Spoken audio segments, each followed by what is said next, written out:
नाज़रीन हिते रिपोर्ट शामिल कंदासीं। कराची मां असांजे नुमाइंदे ज़हीर महमूद जी रिपोर्ट मुताबिक़ अज़मीर वेलफेयर फाउंडेशन पारां लांडी ॿिए मुफ़्त तिबी कैंप जो इनकाद कयो वियो, जंहिंमें वॾे तादाद में शहरनि तिबी सहूलियतुनि मां फ़ाइदो हासिल कयो।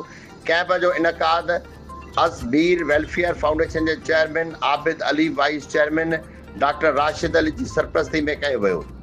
गाइनोलॉजिस्ट डॉक्टर सानिया ऐं doctor Saima, doctor Wahab, doctor Abdullah जना अस्पताल जे ऑर्थोपेडिक डॉक्टर जनरल फिजिशियन मरीज़नि जो मुआइनो कयो।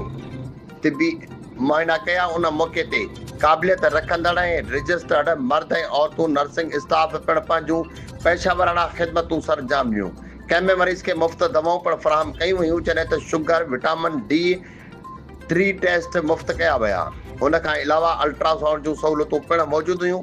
मीडिया सां ॻाल्हाईंदे अज़मीर वेलफेयर फाउंडेशन जे चेयरमैन आबिद अली चयो आहे त जिन मरीज़नि खे कंहिं क़िस्म जो ऑपरेशन जी ज़रूरत आहे त उन्हनि खे 50% रिआयत ॾिनी वेंदी। कैंप जा इंतज़ाम डॉक्टरनि ऐं तिबी अमले सां राब्तो ऐं कोऑर्डिनेशन सेटअप ऐं ॿिया इंतज़ामी मामला मोहम्मद एजाज़ मोहम्मद नौमान पारां कया विया।